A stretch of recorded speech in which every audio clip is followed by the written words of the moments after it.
You're listening to Stu's Wrestling Podcast, established 2019. Direct from the North Wales coast, his verbal skills definitely outweigh his wrestling ability. It's time for British Wrestling's sharpshooter, your host, Stu Powerrr.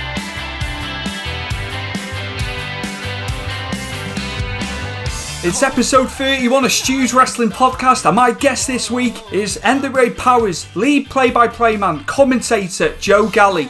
Joe's been around the business for many, many years, as you'll get to hear. He earned his stripes over with David Marquez at Championship Wrestling from Hollywood and Championship Wrestling from Arizona. He really crafted his style there. We see him every week now on NWA Powerrrr. It was an absolute pleasure getting him on. Joe is an Emmy Award-winning news reporter. He's based out in Texas. He's worked other areas in California. You'll get to hear about that. It was an absolute honour and a privilege getting him on. I'm a big fan of Joe's. I like the commentators in wrestling. It's not just about the wrestlers for me. So it was just an honour to have him on. So here we are, episode 31 with NWA Powerrr's Joe Galli. Enjoy.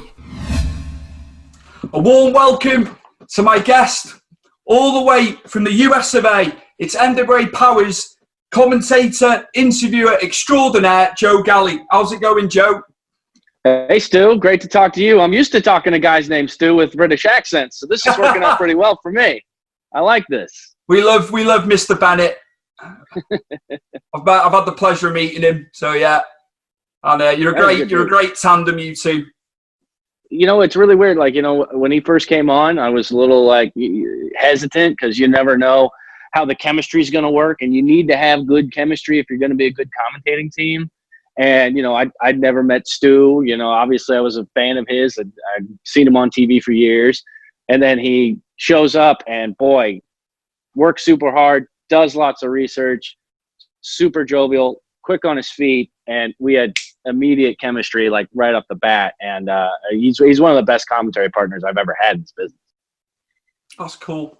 Joe, before we get into wrestling talk, I know it's a bit of a cliched sentence to ask, how's it been during lockdown for yourself?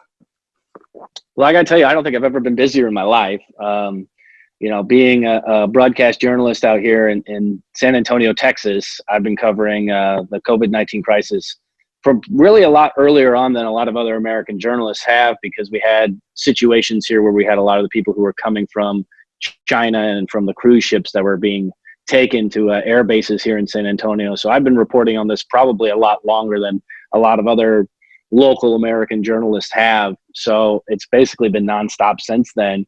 And it's only really been this past week that we started to really branch out and cover other more traditional, you know, news situations that we've been having here. And it's basically been nonstop doing that.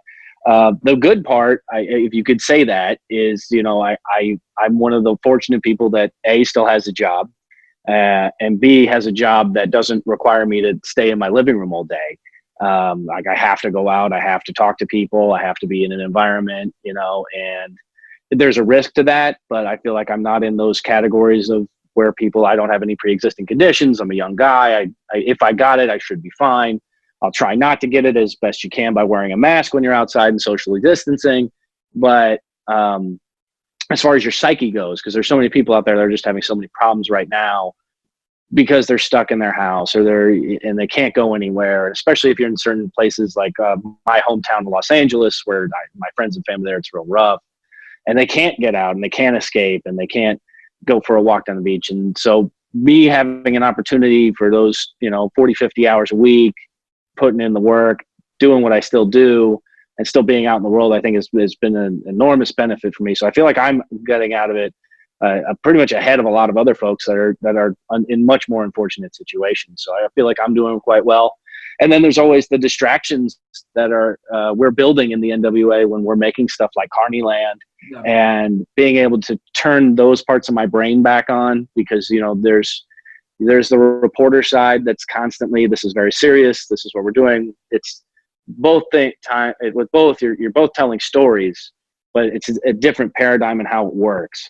And so be able to turn on that creative part of my brain that's wrestling and a little wacky and a little weird, that's been really nice and refreshing as well. And so even as soon as we're done doing this interview. I'm going to shoot some more stuff that's going to be part of this Carneyland. That's going to have more of that dynamic that you're seeing between myself as a citizen of Carneyland and the mystical, all-powerful Stu, who can make me disappear whenever he wants, and that kind of bothers me. I don't like that. I feel like when I come back, I feel a little lighter. I feel like I'm missing things. I don't know if I have a pancreas anymore. It's freaking me out. So the discussion I'll have to have with another British Stu for sure. Yeah, man. It was really good the other night. I know, obviously, I'm sure you've heard a lot of positives, but yeah, I stayed up over here to watch it for the premiere. Like, it was brilliant. Something different. Mm-hmm. And that's what they were, and that's something that really Billy was really going for. We had no idea where this was going to go, and it's constantly changing and evolving. And even the next episode that you'll see coming up is going to be different than what you saw the first time. And I think that's one thing it's going to constantly be evolving, which is good. So you never know what you're going to expect. And we have so many people out there that want to be a part of it. And I'll tell you this, there's the original version of that episode of Carneyland. I'll give you a little insider information here. That was like more than 90 minutes long worth of material. And we had to cut it down, I think, A, to save time, and B, we can stretch it out over a longer period of time. So we already have a lot of stuff from some of our talent that you did not see featured in that episode of Carneyland that's in the back pocket, and it's sort of evergreen, and it's going to be incorporated more into some more Carneyland stuff. And then, of course, we got all the other things that are going on. Eli Drake show, hilarious. Who doesn't want to just listen to Eli Drake talk? I mean, that's the whole gimmick, is listen to him talk. So that's fantastic. We've got Girl Power that's going to be starting up with a show featuring all of our female talent inside the NWA. That started off really great with a really good conversation between William Patrick Horgan and David Lagana. Our next episode is going to be Eddie Kingston and Homicide. So I better watch my back. Don't want to get stabbed. It was the first time their whole gimmick was the first time I have ever heard a "stab 'em up" chant in a professional wrestling, which goes to show just how good they are, where people are advocating someone to get stabbed. So cool. But yeah, it's a lot of good stuff. Monday to Friday, isn't it? All the different content. Mm-hmm. That'll be good. All that different. Yeah, I mean, it's good stuff. And I mean, you want to follow Carneyland on all of those social media profiles, our Twitter, our Instagram. There'll actually be a lot of stuff that's going to be specific for different accounts and different platforms, which a lot of places do and stuff. I mean, almost every organization that creates media does that too. Like our television station makes a specific Instagram newscast, and we do things for Snapchat, and you put things on Facebook, and it's all different than what you would see as to what's on television. It could all be the same source material, but it'll be very different. And so you can expect to see some really good stuff coming up on all those as well. I want to scoot back quite a bit here. Mm-hmm. When did you first start watching wrestling? Like most folks, I was a kid, sitting there in the living room watching TV that was made more of wood than of metal and plastic, real old school. Watching really Friday Night SmackDown was really the first really introduction to it when it came to UPN, which is an over-the-air station in California, or I guess it was over the air. It was over the air throughout the United States. And so I that's where I really began to watch it. And then I began to make friends with people in high school who were also into wrestling. And that's when I started to be able to go to their places where they would have a parent who was willing to buy the pay-per-view, or they had cable. And so I could watch Raw. And so then that's when I really started to kind of get immersed into it then. And, it's that story that everybody, you start watching it, and all those characters, especially at the time you're watching it, you got, Hulk Hogan and all this other sort of stuff. And it's this immediate magnet for a young boy who wants to go and get all the action figures and stuff like that. So, and I was, especially in high school, my circle of friends were very, very much into pro wrestling. And my closest friends we all managed to somehow make a living in the business. So it was kind of amazing that we were able to go ahead and continue on well into our adulthood with this passion that we have for this sort of stuff. So I got hooked early. I'll be the first to tell you, I'm probably not as devoted as a lot of folks are. I mean, I don't have the retention memory for oh, I remember this WrestleMania, this is the match, and this is how it happened. It's just there's no room on this processor for that sort of stuff. But I did love the pageantry and the storylines and all that sort of stuff, and that's what really drew me in as a young child. And then eventually it drew me in to go and work in the ring by the age of like 21, when I started to go to a wrestling school, which was literally the first athletic thing I'd ever done in my life. I was primarily, I was working in the school newspaper, or I was doing technical direction for the theater in school. I'd never done any sports or anything like that.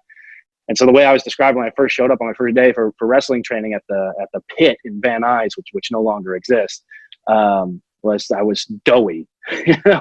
Who's this doughy kid?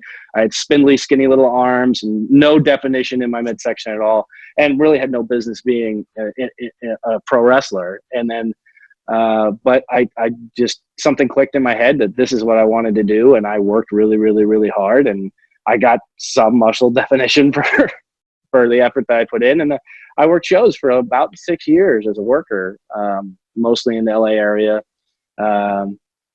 Other parts of California. When I moved out to the Midwest, I did a few shows in Michigan and Ohio, and then eventually in Pennsylvania and stuff like that. But I kind of took that took a back seat to my job in broadcast news, because one was paying the bills and one wasn't, to be honest with you. And so I always tried to bring that wrestling persona and try to introduce it as much as I can when I'm doing television news, because if you're doing lighthearted stuff, if you're the morning reporter and you're waking up and you're doing something like you're at the carnival or something, you can let loose and then open up that part of the personality and let that shine through. And I feel like I really excel at that, at the same time of like also being able to turn the corner and, there's a triple homicide and you need to stand in front of that and give the details and tell people what's going on there too. But to be able to have this knowledge and this background of all the stuff that I learned doing professional wrestling, one hand really washes the other, is what I like to say. Is like you got your wrestling hand and your news hand, and it kind of does this all the time, and it just kind of shares. And washing your hands is so important now. It really does make it for a decent metaphor, since everyone talks about that now. So. Which characters did you find larger than life when you were watching it? I was always drawn to most of the things that had to do with magic and mysticism and control over the elements. So you've got the Undertaker and Kane were like my top two big things. Like you got this guy who could come out there and with the wave of his arms, the whole ring explodes. And it's like, so he has this magical ability to do this. The Undertaker somehow can shoot lightning inside an arena with a roof over it. How does he do that? And so it was those sorts of characters, Mick Foley, all of his versions of those. And of course you get drawn to the other big stars at the time too. I think as unfortunate of a story of the end of his life, a big influence for me was Chris Benoit. I mean, he was such a presence in that ring. He was one of those guys, who would be told, you're too short, you can't do this, you got a weird look, you're not going to be a top guy. And he made himself a top guy. And so there's a lot of respect for those types of guys. Your Chris Jericho's, which it's still wonderful to think, Le Champion, still out there, still doing his thing. And he's been able to have a monumental career that you can follow for decades because he was able and willing to change stuff. And that's the biggest thing that you have to be able to do in this business, is have a willingness and an opportunity for change and for evolution. And that's what's going to continue on and allow you to keep doing what you love, because it can't be the same thing all the time. At some point that gets old, or it gets impossible to do or impossible to believe. So you need to be able to evolve with it. And so that's sort of been how my career has gone, is I realized I probably don't have the physical dedication for my life to put into something to be a top guy in a wrestling thing, but I'm really good at talking and I'm good at the storytelling, and I understand pro wrestling very well. So how can I still be a part of this world? And that's how it kind of moved me into doing commentary, first over at Championship Wrestling from Hollywood, Dave Marquez's show. And then I was also doing his Championship Wrestling from Arizona, which, by the way, I will continue to plug for the rest of my life. That show is fantastic. They do a lot of weird, wacky stuff over there, and I love the storylines there. I love all the guys that work there. So if you have Fight TV on your thing, it's free. And feel free to watch any of Championship Wrestling from Arizona. Actually, they're playing older clips now, so you'll actually hear my voice on a lot of the stuff because I was there for about 2 years to do that. And then it eventually moved over to working with the NWA. So it's been a wild ride, and it's still going. I had Mr. Morals on yesterday for an interview from Arizona, just to keep it in the Championship Wrestling circle there. So yeah, that was cool. I've got a bunch of stories. Me and Ryan go way, way back. I mean, we're especially, a lot of good memories in LA, a lot of good memories, especially in Arizona. I mean, talk about an evolution of gimmicks for folks that don't know, and to see that how he has been able to get all of these crazy characters and put them on Championship Wrestling from Arizona, and how great it was that he could, in a flip of a switch, could get the crowd to hating him with a fiery passion to absolutely loving him. I mean, that is a talent in itself that I think a lot of people don't understand, is if you can be able to find a way where you can immediately transition from being a face or a heel and people buy it, and they're along for the ride. And wasn't he a bad guy like 5 minutes ago? Like, why should I be cheering for him? There's like none of that there. Like, that's an amazing talent to have, and he has that in spades. Obviously, you've touched upon Championship Wrestling.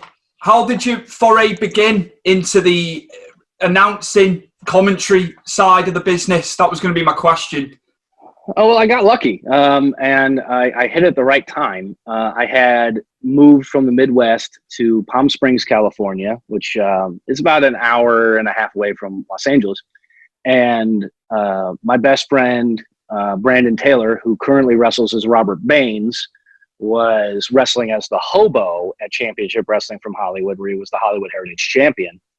And he told me, hey, you should come on down to the show. It was a 3-hour drive, which isn't bad in wrestling terms here in the States for sure. And just see what's up. And I got there, and the first day I was there, I talked to Dave, and they let me do some backstage interviews and stuff. It was great. And at the time, Todd Kennelly was their lead play-by-play guy with Johnny LaQuasto, who became known as John Quasto and is back to being Johnny LaQuasto, and Stu Stone. Stu Stone, another great Stu. Very Canadian and very Jewish, but boy, what a great color commentator he is. And Todd Kennelly had gotten a job with Impact to go and do their play-by-play. So he was on his way out. And so I basically kind of auditioned for the job, and I got it. So I was there. I was backstage for the Red Carpet Rumble, which is their big show, their version of the Royal Rumble. And the next day he was gone, and I was sitting in the seat, or the next taping, I should say. He was gone, and I was sitting in a seat. And I'm here with Johnny LaQuasto. And I think that at the beginning, I feel Johnny LaQuasto felt like I kind of stole his thunder. I feel like he wanted to have that sort of lead seat. But I feel like at the same point, like it found at least the brass at the time thought he'd be a better color guy, which I think he was. He's a stand-up comedian. He's very funny, and he can bounce back and forth. And we built up a very good chemistry, and I can call matches all day with Johnny LaQuasto now. I mean, we did like hundreds of episodes between Arizona and Hollywood. And to see him have so much success and make it to, WWE, and I'm listening to his voice when he's calling the 205 Live and Main Event. It's great, and I hope that once all this stuff blows over, he can get back to doing that. So, and I think that that's really the goal. Is they had so many people there, they had to let so many people go, which is understandable. That's happening with pretty much every industry out there. But once things kind of reset, I mean, the guy's super talented, and there's no reason why you shouldn't be able to go right back into that spot when they start making that television again.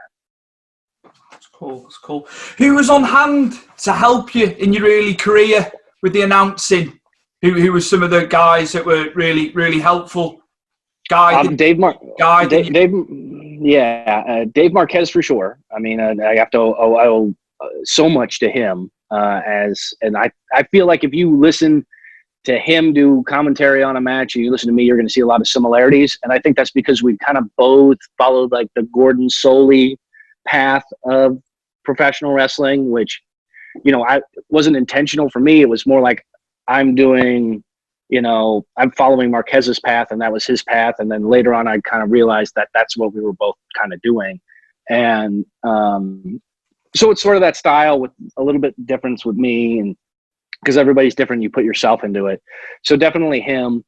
And I have to always go back to when I was a worker, when I was training to be a worker, one of my lead trainers and good friends, Ryan Katz, who works in operations with NXT now, he taught me so much about how to talk and how to have that presence and how to get over on a promo and how to be a character. And you could see that with the guys that he's trained, that the vast majority of them can go out and they can talk just through the coaching that he gave and the ideas that came from his head. And so I owe a lot of credit to Ryan Katz. I owe a lot of credit to Dave Marquez. And, you know, and then just having my personal experiences in broadcast as well, being able to draw from that.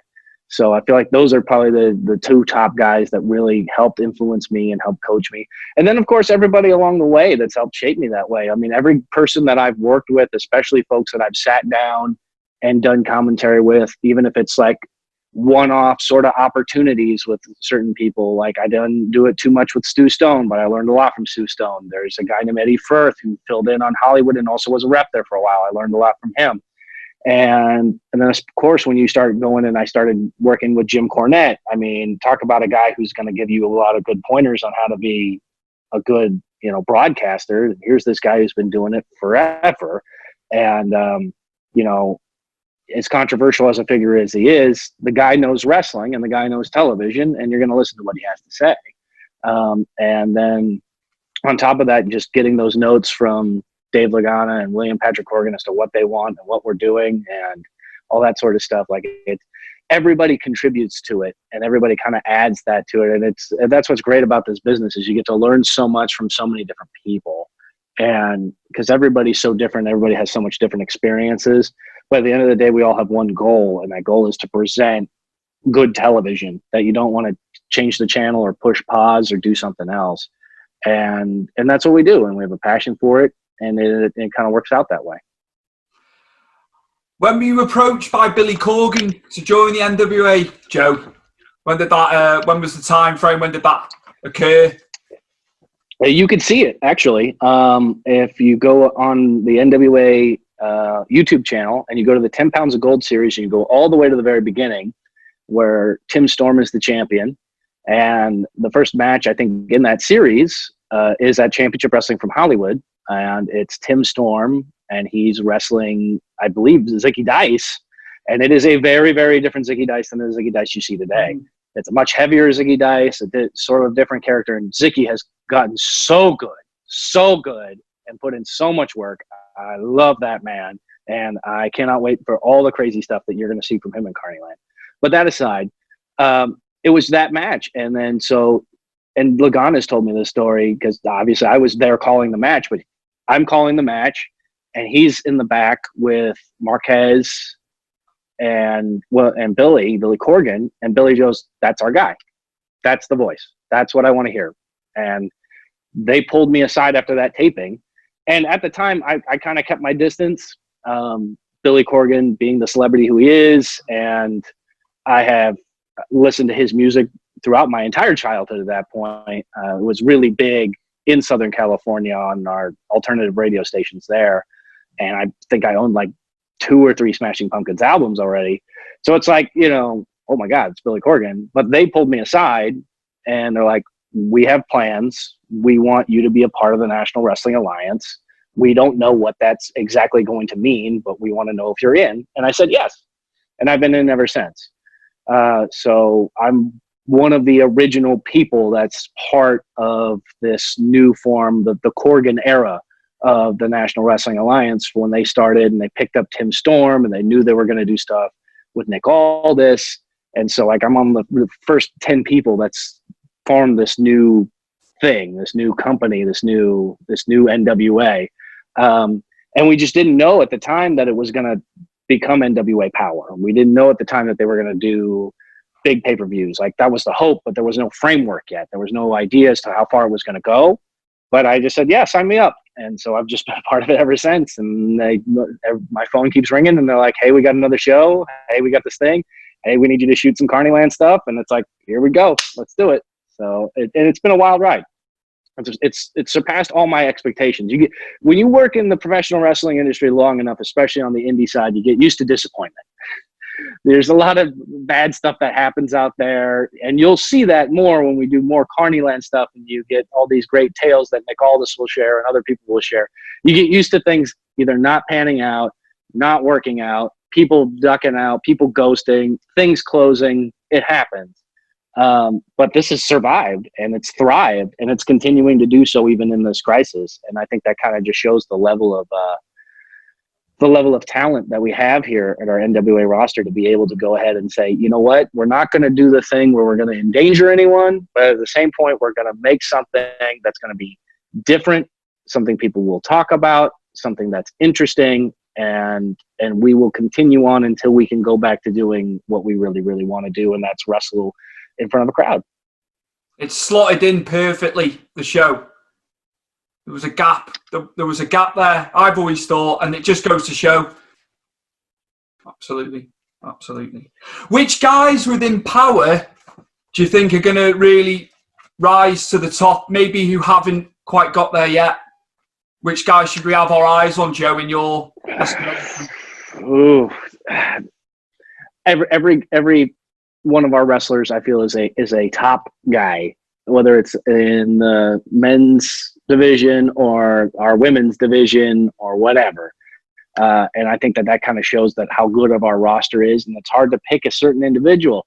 I think what I would have said last week would have been Ricky Starks, but A, he was a former television champion already, so he's not really an up-and-comer at that point, and B, he's no longer with the NWA, but never say never. When we start things back up, we might go ahead and he might decide to kind of come back into the fold.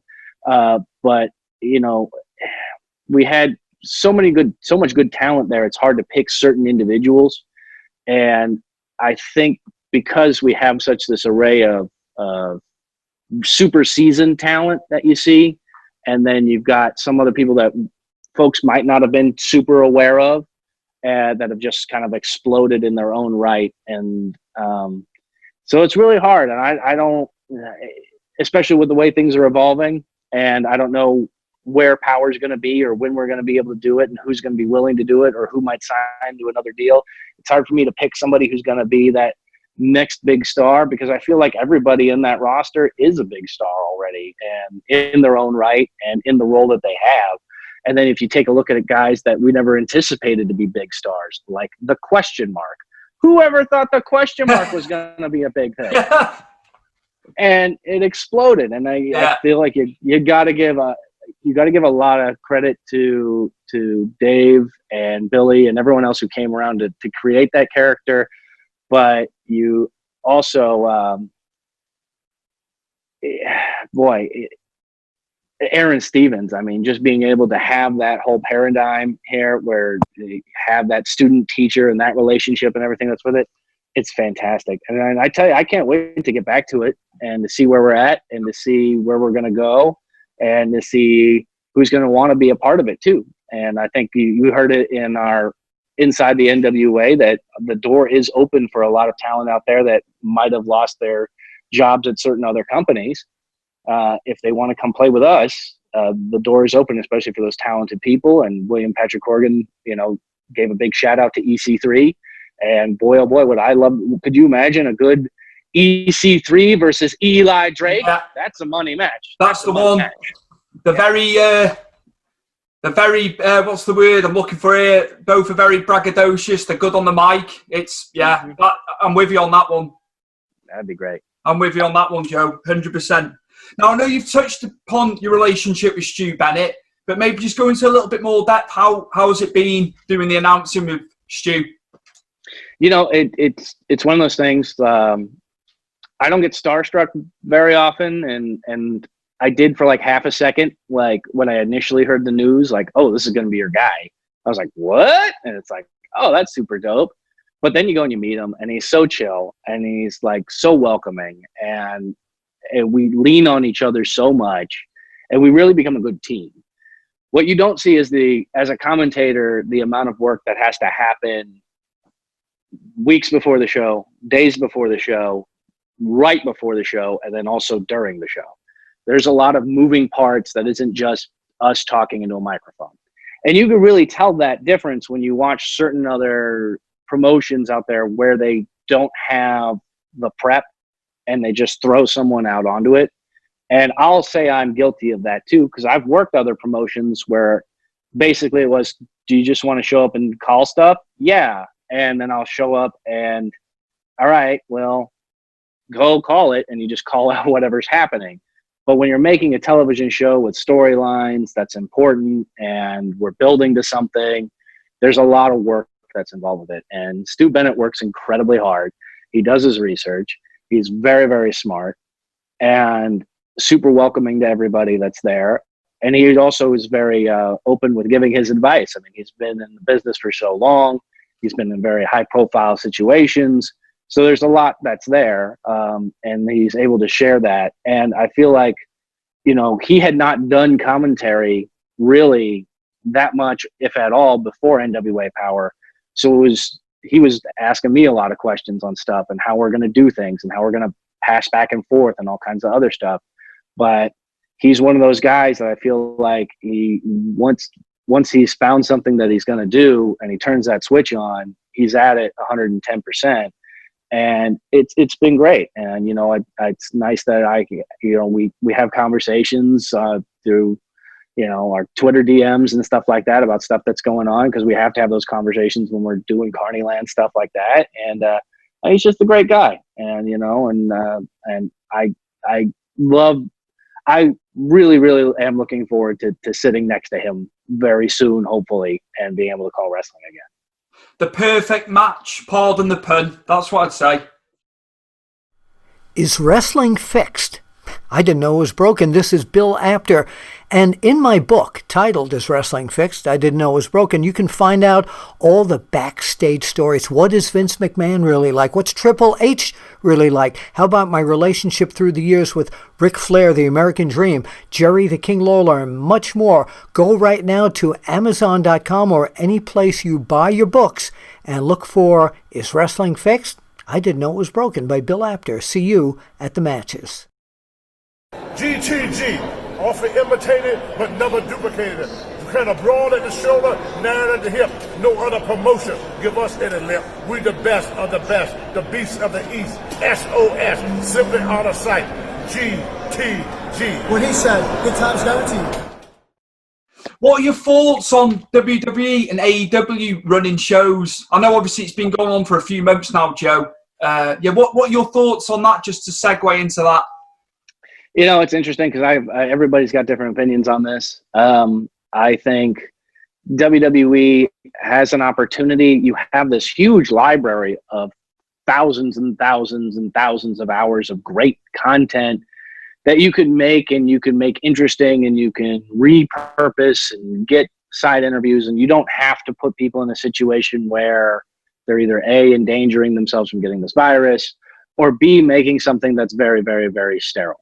So I've had a lot of conversations with, you know, especially people who are very purist wrestlers, like actual, you know, wrestlers, not wrestling fans, that say they don't mind it and they want to watch the wrestling and all that other sort of stuff. But for me, I feel like the crowd's important. It's part of the show. If you can't have it, it's difficult, and you shouldn't try to like work it that way. So I see it from other sides too. I don't want anyone to ever have to lose their job. And when you have this sort of situation, there's a lot of people that are out of work right now in the wrestling industry. And there would be exponentially more if WWE and AEW said, we're going to put it on pause and we'll come back in August, or we're going to come back in November, or we're going to come back in 12 months. So you can't do that, or you want to try to avoid doing that as much as possible. I think from a fan's perspective, and I've talked about this with, you know, some of my news coworkers who also happen to be wrestling fans, they were not AEW fans until they started watching it now, and they compare it to what is happening with WWE. And I think the one real difference is AEW has 23 people outside of that ring making some sort of noise, making some sort of reaction. Now, there are problems with it.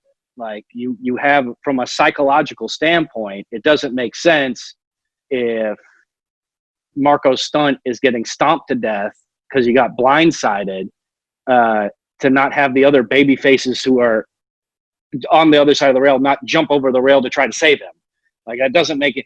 Why are you a fan or you work here? Like, if you work here, then you should try to be saving your friend. Like, it's so there's a psychological thing where, like, that doesn't quite make sense. But at the same point, I feel like it's a slightly, with that reaction there, it's better, you know? But that being said, for what WWE is doing and the way that they're presenting it, they're doing what they want, and they found a way to do it, and it's keeping people employed. The people that they're employing, the vast majority of them are not in a dangerous category to where they could die from COVID-19. And honestly, the WrestleMania was very interesting. The 2-day WrestleMania thing, I was in it. I watched it both days, and I liked the show. So I'm really looking forward to the day when we can actually bring crowds in, and I hope that day does come back. You know, a lot of other sporting places are looking at, do we do holograms? Do we do mannequins? Where there was one soccer thing, I think, out of South Korea where they use sex dolls that were filling up in the stands. And they put masks on them. I saw that, Joe. Yeah. So they're stretching for anything there, but the crowd experience, it's important. It's important for all sports that are broadcast on television. Even a sport like golf. If you watch golf, there's a crowd that follows that golfer around, that does when they sink the putt. You know, it's there, and people want to be a part of that experience too. Like, there's nothing better than being a part of a show and being a part of an experience. Like, I remember one of my first WWE shows, I think it was like Hell in a Cell at Staples Center, when Staples Center was very, very new, and it was like super dope to be able to be at this pay-per-view. And I remember it, and I bought a t-shirt, and I was with all my buddies, and that's a fond memory that I have of, like, I worked extra hard to buy this $65 nosebleed seat ticket to be a part of something.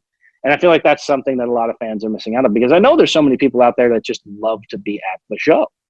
And if you look at our NWA Powerrr and you look at the fans that come there, they are electric, and they love being there, and it shows. And we love them being there, and I miss them. I miss entertaining for that crowd, even though they're not even hearing what I'm saying. That's how you know if a match is bad, if the crowd can actually hear the commentator start talking. But I just love that energy there, and I have a strong feeling that we'll get back to it at a certain point. So, and that's what I'm hopeful for. So that's the goal. That's the goal. Mm-hmm. For you working, and obviously for us fans. So absolutely. Yeah. Which wrestlers outside of the NWA are you tipping for superstardom into the future, way into the future? Not that I'm saying you're playing favourites, but is there any guys out there outside of NWA you really hot on at the moment who are going to be amazing in years to come? I'm just going to plug my friends. Okay, that's why fine. Not?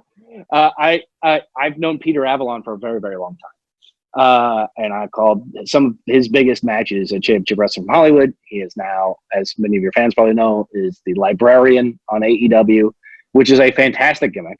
And he has leaned so hard into that with Leah Bates. And I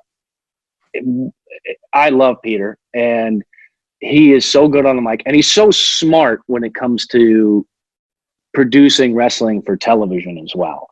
And I think that's more than anything. I think that the intelligence, like the characters that he has portrayed and the stuff that he's done, it makes him like, oh, I'm kind of a goof, but he's very, very, very smart, and he knows what it takes to go and produce really good television. And you can see that at Championship Wrestling from Arizona, which he was an executive producer for, and things like that. So, you know, Peter Avalon is a star in my heart, and I want the best for him. And I hope that at some point, you know, if he continues on this losing streak that they have him in the storyline of AEW, at some point there's going to be a big payoff and he's going to win. And I hope that big payoff is something where he wins something big and he's able to kind of carry that on and things like that. So I think that that's one star that I think a lot of people is a diamond in the rough that a lot of people probably wouldn't make a call on. That's one that's there. And then you've got so many guys in WWE now that are, you know, making their way up, and, you know, it's hard to tell who's going to still be there, you know, in the next few weeks or few months and how things are going to change. But, and then there's guys like my best friend, Robert Baines, who is still continuing to work. I mean, he works for New Japan Pro Wrestling in their office at the LA Dojo. He's traveling all over the Southern California area. He's actually worked a couple of shows that have been able to somehow exist during this crisis. So I'm always going to be a proponent of him and making the stuff that he's doing. And then you got a lot of other guys that I've worked with for a number of years that, you know, maybe we're given a brief spotlight and haven't had an opportunity to get that. Ryan Taylor or Russ Taylor, depending on what he's going by nowadays. I mean, he's a Triple Crown champion over in the United Wrestling Network as part of Championship Wrestling from Hollywood, but he's got everything it takes to be a superstar. He's cut like a Greek god, and he can move and he can talk and he can fight. And, you know, it's one of those guys where he just needs that one big break. And I feel like he could be a star and a stud on any promotion anywhere. So that's a short list of people. That's cool. That's good. That's good. Now, Joe, I want to come away from wrestling. I want to talk about your other job as a news reporter. You're an Emmy-winning news reporter, might I add. That's me. I did my research. I went outside the wrestling. Do you want me to get it? Hold on. Yeah, you may as well. Yeah, get it on screen, Joe. Absolutely. Show it off. There it is, right here. My Becky with the good hair. Yeah, that's right there. Done a good polish, that. It's got some cat hair on it. So that's all right. Probably should clean this up a little bit. Can you tell the listeners a little bit more about your news reporting? Sure. You know, I fell into broadcast journalism accidentally, to be honest with you. I was going to college for screenwriting, which is a terrible degree to get in the first place. But the program at California State University Northridge, where I was for film, was really intense. And I was working full time, and I was also pursuing a career in pro wrestling at the time. And there just was no way I was going to be able to get it done and have a degree. So I just changed majors to broadcast journalism because I thought I found out the schedule was easier and I could go to classes in the morning and then I could still go to work in the afternoon and then I could wrestle at night. And so I wasn't taking it seriously at all. And I made this ridiculous demo reel for a reporter job. And the first spot of it is me doing a live report from inside a ring. And Brawlin' Bo Cooper, who's 310 pounds, picks me up on his shoulders and gives me a DVD. And so I made this super over-the-top ridiculous demo reel, not thinking that I would get a job. And my professor at the time pulled me aside and he said, "Hey, we got this consultant that's working for a station in Ohio, and they want kind of a fun guy for the mornings. You want to send them your stuff?" And I said, "Sure." And so I sent him my stuff, and then I got the job. So it was like, okay, I guess I'm moving to Ohio now. I just fell into it, and I started doing wacky, goofy reports over there. You know, it's National Pancake Day. We're at the original Pancake House, everybody. Let's see if we can make the biggest pancake on planet Earth, and all that. And I was doing we're over and a lot of food-based things in the morning because it was a morning show sort of thing. And then the leadership there changed, and the call letters for that station are WNWO, which couldn't be anything better for a wrestling fan. It's like, now I'm in the NWO? What? It changed. We got new leadership, and they decided they no longer wanted to have a fun morning show. And it's like, well, you need to be a reporter now, or you need to get the F out. And I was like, well, I guess I'll be a reporter now. And so you just got to put your big boy pants on, and then you just start working that craft. And that's what I've been doing. And for the past 10 years, and I've bounced around. I've had, jobs in Toledo, Ohio, the Poconos of Pennsylvania, Palm Springs, and now I'm here in San Antonio. And it's a circuit that you see that's pretty common with television journalists in America is you'll bounce around from different markets to markets to markets to markets and stuff like that. So I'm here in San Antonio right now. I would have liked the plan to go a little different, where maybe I could step away from journalism and focus more full time on pro wrestling, but that kind of got squashed with COVID, like everybody else's plans. So very thankful that I still have this job and that I'm still able to do it, and I do it well. And, you know, I've been able to cover some crazy things. There's some things that I've done that, you know, whether it was President Obama visiting Palm Springs on multiple occasions and, you know, being there at the tarmac as he's coming down the thing, or interviewing guys like Bernie Sanders or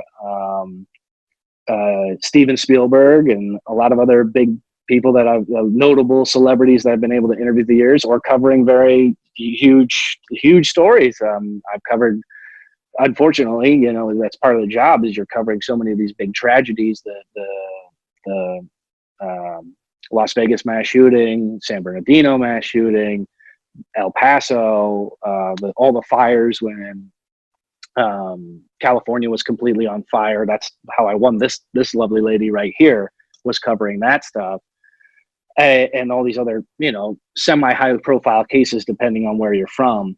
And so it's been interesting. You know, I've had opportunities to talk to people and tell stories, and in some parts make a difference.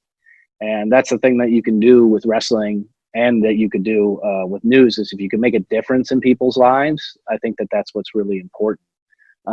And in journalism, for sure, you can make like a definitive difference. You can make sure things are safer. You can make sure there's a better police presence. You can make sure that your tax dollars aren't being wasted on a bunch of BS that was behind closed doors. You can do that with that thing. But also with wrestling, you can change lives by making lives better, by giving people something to cheer for, something to hope, something to hold on to, especially in times like these. And so it's great that I've had this opportunity, and I'm really blessed. You know, I get to get up every morning and live the dream. And whether that dream involves me sitting next to Stu, watching people punch each other in the face, or it involves me just this week, I traveled down to Corpus Christi because there was a terror attack at a naval station. And I have to tell that story, and so that people understand what's going on and what they need to do to protect themselves and protect their families. It's, you know, it's rewarding. Or especially covering all the COVID stuff, all the things that you need to be able to, you know, communicate to people that what's important, because there's a lot of noise out there, and there's a lot of BS out there, and you need to be able to talk to the experts, get the real facts, and deliver those to people who maybe they don't want to hear those facts, and maybe they don't want to agree with those sorts of things, but you at least need to tell them so that they can protect themselves and they can protect their loved ones too. So that's really the reward from that, is really being able to change and impact lives. What was going through your mind, obviously, going to the base at Corpus Christi prior to doing the news piece? What was going through your mind at that point? I thought I'd ask that.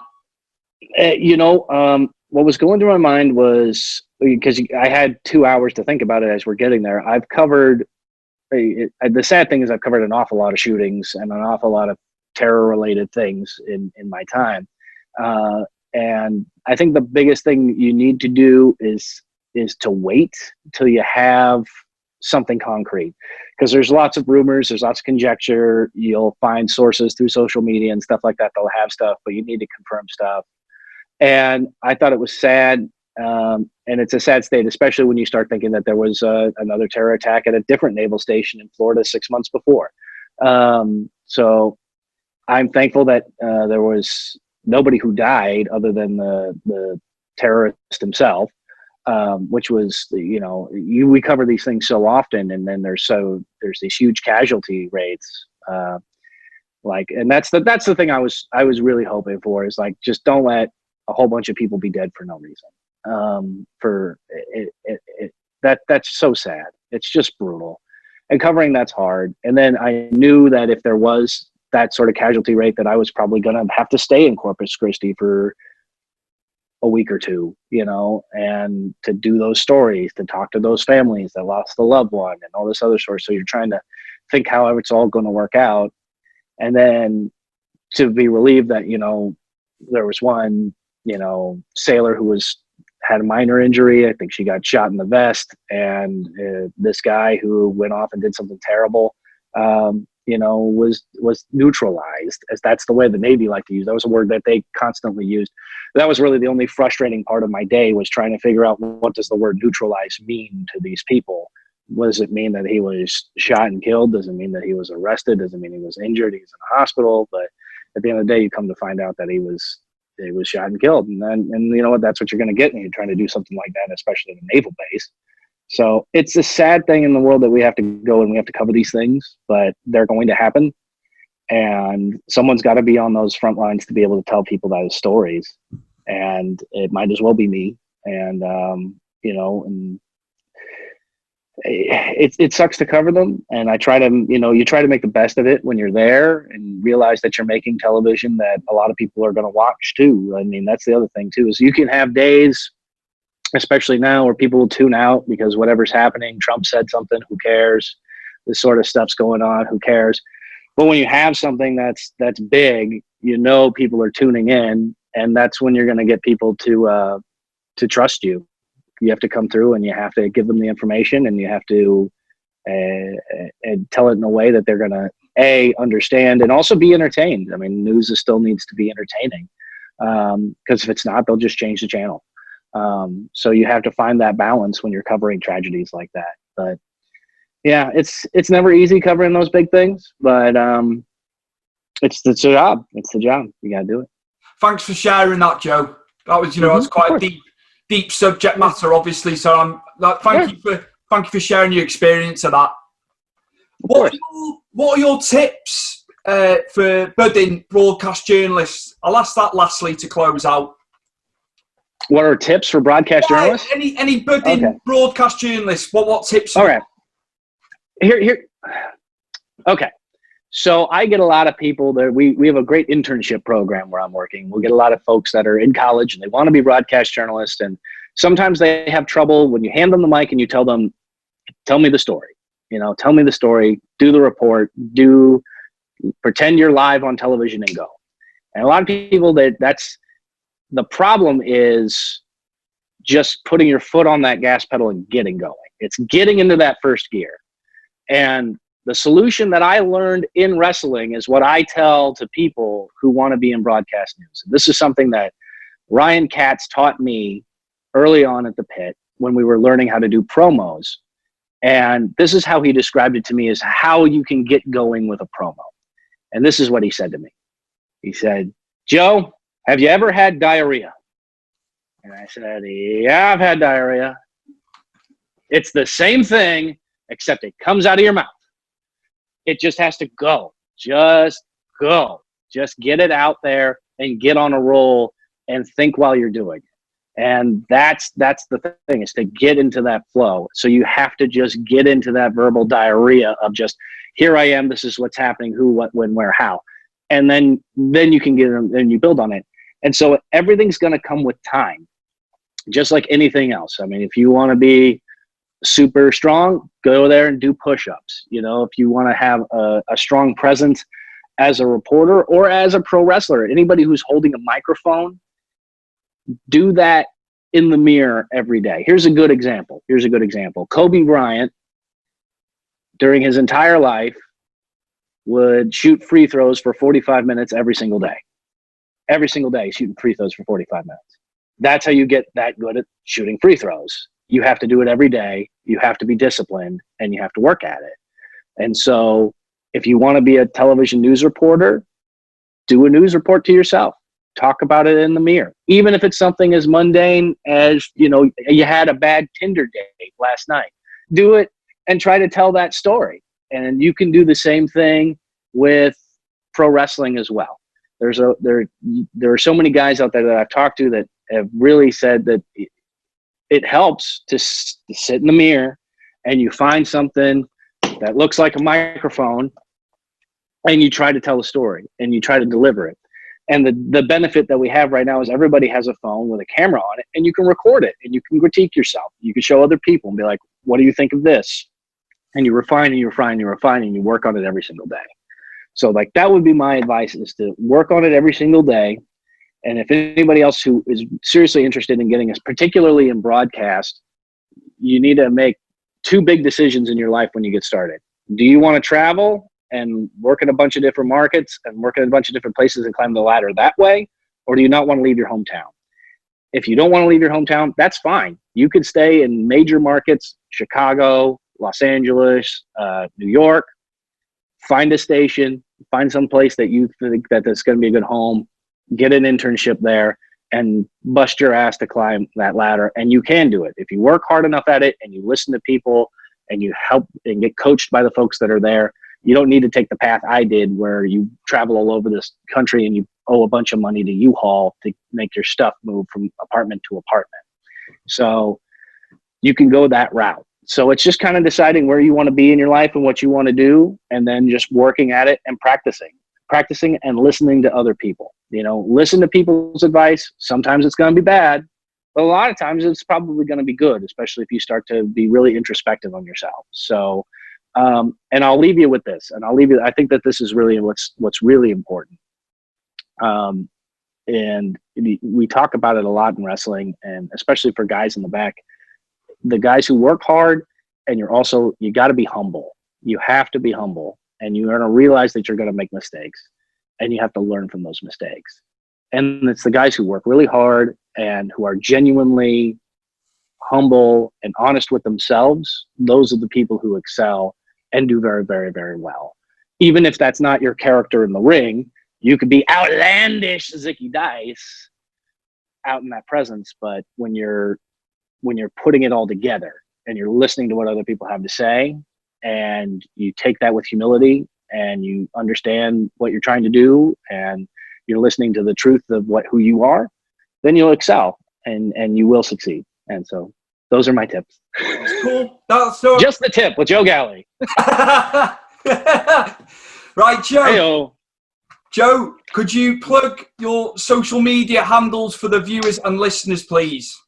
Well, I just started a TikTok. That's pretty good. That's always fun, right? You got that TikTok? That's fun. I did some fun stuff with Thunder Rosa on that. And that's just my name, Joe Galli. It's Galli. You can follow me on Twitter at Joe Galli News, which at some point I'd like to be able to change that news to just Joe Galli NWA, but we'll see how that goes. I don't want to risk getting my blue check mark taken away. So you finally get that check mark and you're like, no, I never want to do anything to get this here. And then the rest of the social media, Instagram's big. I usually use that a lot, and that's just my name, Joe Galli, and you can find me there. And I think more importantly than that, instead of following me on social media where you're going to see a bunch of stuff of like what's happening in San Antonio, which a lot of your fans probably don't care about, you want to follow the National Wrestling Alliance on Twitter at NWA, and you also want to follow Carnyland at NWA. And you'll be able to see some pretty great content, and you'll see all the sneak previews, and you'll see the stuff that you're missing if you're not part of the Patreon that we have set up there. So just like everybody else, we're trying to generate a little bit of revenue and give people something back. So we have several different tiers with our Patreon to be a visitor, a citizen, or a member of the Carnyland City Council. So I encourage people that if you watch Carnyland and you really enjoy it and you want to support the people on it, particularly the wrestlers who are not wrestling, to go ahead and be a patron. You'll get a lot of good benefits out of it, and you'll be able to help put food on the plates for a lot of people out there that honestly eat a lot of protein, and they got to stay swole. You know what I mean? So that's what I would the advice I'd give to people. A huge thank you to the Emmy Award winner. I'm going to start off by calling you the Emmy Award winner. That's it. I got to get a second one because I want to do a boomerang with me doing curls. And I can't just do the boomerang with the one. Like I got to do the two, like just jock, just curls with it. So that's my goal in television. I got to win one more of these, and then I can leave. Mr. Joe Galli, Emmy Award winner, and the star of NWA Powerrr. Thank you very much for coming on Stu's Wrestling Podcast today. I appreciate you sparing the time, Joe. I know you've got a lot going on. So. Hey, man. Thanks for having me on, and all you fans out there, thanks for listening. I appreciate it. This week's intro and outro for the show is the Zangwills New Heights. You can check them out across all streaming platforms. You name it, they're on there, all their tracks. Give them a follow, give them a listen. Great band. Big thank you to Mike Angus for the show intro, as always. Superb. Chris Dutton, thank you very much for editing once again. Appreciate it, buddy. And also to Lee, who does my website. Lee puts the stuff up on the website. Without you guys, I'd be screwed. So once again, as always, appreciate everything you do for me and the time you spend doing the things you do for me. It means a lot, guys.